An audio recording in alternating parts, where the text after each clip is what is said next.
And so now, next we have House File 1937, which is our main bill of the year. And I'll be going up with,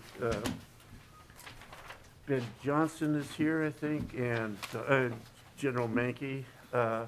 If you all would like to come up, we can get that bill going. And Representative Elkins, if you will take over the chair. Thank you, Mr. Chair.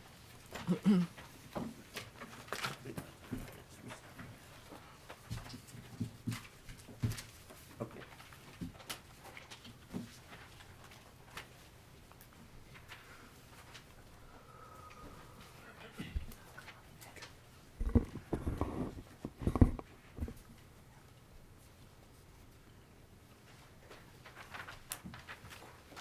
Mr. Chair, with your permission, we'll do this in three sections. We'll have General Mankey go first with the guard section of the bill, and then Mr. Johnson with the MDVA. And Mr. Chair, would you like to move your bill? I'd like to move House File 1937, Mr. Chair. Okay, thank you. Good afternoon. Mr. Chair, first and foremost, thank you for meeting with us and working through these numbers. I know we're greatly appreciative for the collaboration as we look at some of the things as we're going forward. And really in our bill, if we look at it, I know there's some, our portion yeah. of the bill, I should say, as we look forward. General Mank, you could remind, the sound system in this room really sucks, and so you kind of we need to speak into the mics in here. I need to sound like a general, is what you're Yeah, telling me? exactly. And for the record, I'm Major General Sean Mankey. I'm the Adjutant General of the Minnesota National Guard. And as I was saying, I appreciate the collaboration working with the chair as we, as you all know, the budget target numbers came out last week, and so we kind of worked through this and looked at it. And if you look at our portion of the bill, you know, there's an increase to the general support funds throughout the years, and then there's an enlisted and retention bonus increase. And then we have ads for our domestic operations, communications, and capabilities, which we talked about before the committee here not too long ago. We have an ad for the holistic health and fitness, the H2F, which we talked about briefly, and then as well as an ad for the cyber coordination cell. The specific numbers, do you want me to get into those, Mr. Chair? Only if members of the committee want to get into the numbers. We've seen all of this before, Yeah. so I think we can.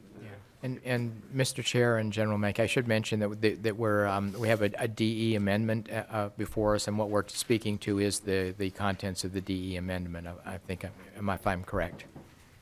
Yes, Mr. Chair, when we get to my portion of the bill, Yep. I think we can do the DE amendment at that time. There's one portion of that we have not requested or presented to this committee before, and that's Army Combat Fitness Test Field House.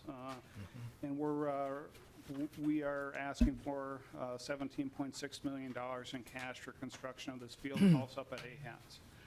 That includes both the design funds as well as the funds for this facility. You know, one of the things that has changed with the way that the Army conducts fitness tests is it used to be sit-ups, push-ups, and a 2-mile run. You used to be able to kind of do that just about anywhere. With the equipment that's needed now for the new Army ECFT, it's a rather, you know, you need special barbells, special weights. Desirable to do it on turf. If you don't do it on turf, the standard for doing it, I would argue, is much more difficult. And we are now to the point where we're sending our soldiers to Warrior Leader Course, basic non-commissioned officer, you know, NCOES, OES, WOCS, and these service members, in order to complete the course, they have to pass this test. And we have ways to do that, but it's rather cumbersome. From a guard force of about 10,400 soldiers right now, they're required to take a 4-record test annually. And that's 4 records. So you could say, well, we can do that during the summer, but I think we all know if we're going to try to pass a PT test, the time to start preparing for that PT test is not a couple weeks before we take the PT test, but rather we should take it periodically and have the means to do this. And you could also argue that there's other resources available where there's, you could get to turf inside, and we can do that, but part of the problem with that is the logistical burden of moving all that equipment to these locations where you need to conduct these tests. So we're asking for this funding, and I believe it is paramount to the readiness of the long term of the Minnesota National Guard. The location that we're proposing to put it is at AHATS. And as you know, at AHATS, there's also a rather big reserve training armory up there as well. We would certainly open this facility up to all branches, all components of service to use this facility for this problem set that really I would say that the Army gave us, and we haven't really thought through the second and third order effects of that. But we do know that this is something that we think we need for the readiness of the Minnesota National Guard and our services as we move forward. If you look at the slide packet in front of you, we're asking to put a 200-meter track, so it's a rather big facility inside of it, and then a turf inside of that, which would allow us to administer this test and then have the ability really to train 12 months a year in Minnesota with our resources. And as I said, we would use this facility for all components of the armed forces to use this, and frankly, other agencies that might need to use this facility. This would be one-time money. So once it's paid for, the maintenance and upkeep and facilities would be picked up by the federal government. It would need to be in cash money because it's on federal land is where we would propose that we're putting it. Thank you. Oh. Go ahead. Mr. Chair, Mr. Chair, General Mankey, you answered kind of a couple of my questions right there at the end, and that's the whole thing about being a combined operational force, so that the USAR folks would be able to use that facility as well. Is there, kind of on a two-parter, is there for other services, the Air Force or Naval Reserve or would there be a capability of a multi-purpose use of this other than just for the AFCT or ACFT? Mr. Chair, Representative Beans, absolutely. This facility would allow us to put the equipment there that's needed for really the Army Reservists and the National Guard to take their tests, and any other recruiters or whatever that might want to take that, and then it could be used multi-purpose for other stuff. If you look at the diagram, it would have a 200-meter track inside of a building, and then inside of that turf. So you could use it for really whatever the space could be used for, and absolutely would open it up to any component.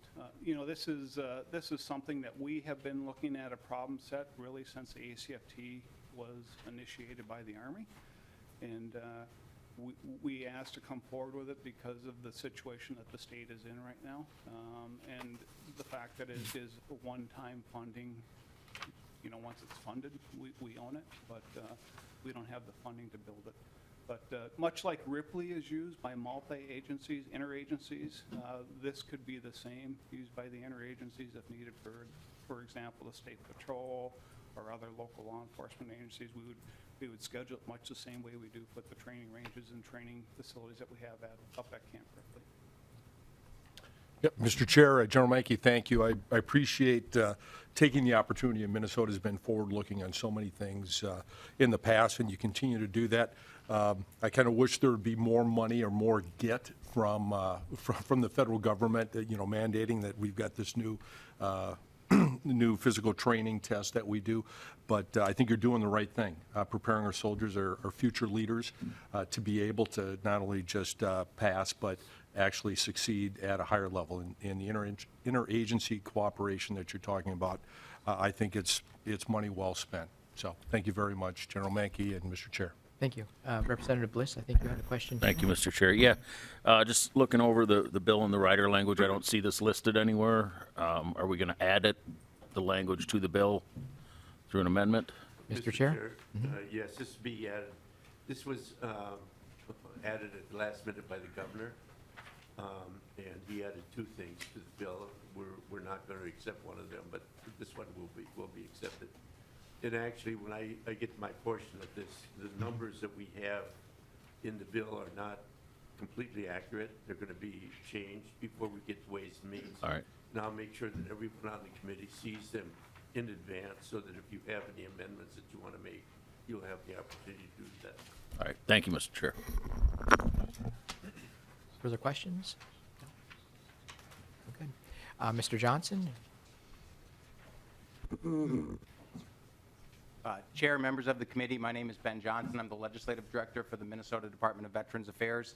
And I too want to acknowledge the agency and the governor's appreciation for the opportunity to continue to work on this very important bill. I also want to call out those members of this committee and say thank you for your interest in continuing to serve Minnesota's veterans and their families. I know that that is a highlight for this committee this year, is to make sure that we're taking care of not only veterans, but also their spouses and dependents. I don't want to speak too much about what exists in the bill at present, because I know that it will change between now and the next committee stop. I would highlight there are a couple of items in here that are below the recommended levels from the governor's office, and I understand the target is what it is, sir, and thank you again for your willingness to continue to work on this. One in particular is on line 27 of the spreadsheet, the MACV Supportive Housing Grant. That's one area where we would really like to see this, the partnership with MACV be supported. There's a pretty significant reduction in the governor's recommendation here. And it's just one area to illustrate that we see a real opportunity to continue to go forward here. These are units that are necessary to get to functional zero in veterans homelessness in the state. So I just wanted, as an example or illustrative of the opportunity to continue to work, that is one area. And the other one I do need to call out, again, the chair has been willing to work through this with us on line 26, the State Veterans Cemetery. This is another area that we really need to focus on. It was an area that has been underfunded in the past. We've been utilizing our cemetery maintenance and development account to take care of some things that typically wouldn't be handled through a CMD account. So this really brings us to full funding for the operational needs of the State Veterans Cemetery. So just another example of an area that Chair Newton has agreed a willingness to consider. I won't go too in depth there beyond to say, again, thank you for the attention in this committee this year. I've been before you a couple times to brief the budget as the governor's recommendation, and I've had really good feedback from members of this committee, some really good questions, and I appreciate your attention. Thank you. Good. Are there questions for Mr. Johnson? You're good. And then, Mr. Kerr, will you be testifying as well? I don't think so, Mr. Chair. Thank you. Okay. Mr. Chair? Yes, thank you, Mr. Chair. And I'll go over basically what we've done here in committee. Is on line 33, Representative Bennett's bill on the veterans bonus. The line 35 is increasing the eligibility on the GI Bill. We have Representative Lissegard's bill on the Veterans on the Lake, the cemetery burial fee waived for spouses. That's a Garofalo bill. Camp Bliss is Representative Bliss's bill. The Veterans Resilience Project is Representative Clardy's bill. The museum grant is Representative Coulter's bill. And the every third Sunday provision grant is from Representative Greenman. And then we have the largest item we have on there is the Military Veterans Museum, and that was the major funding. As Mr. Johnson said, we came to an agreement. We sort of arm wrestled for the last few days, and I haven't seen his final numbers yet. But I think we're really close right now. And what I've done is excuse me, I've got a terrible cold. I've deleted the Minneapolis Veterans Home for this year with the assurance from MDVA that that's going to be their #1 priority next year. And I know, dealing with veterans, that I can count on them to follow through with that. That is a process. It's not a one-time funding and done. It takes the funding that we get from this committee combined with money from the VA, and it usually takes a couple of years before that happens in any case. The same with all of the veterans' homes.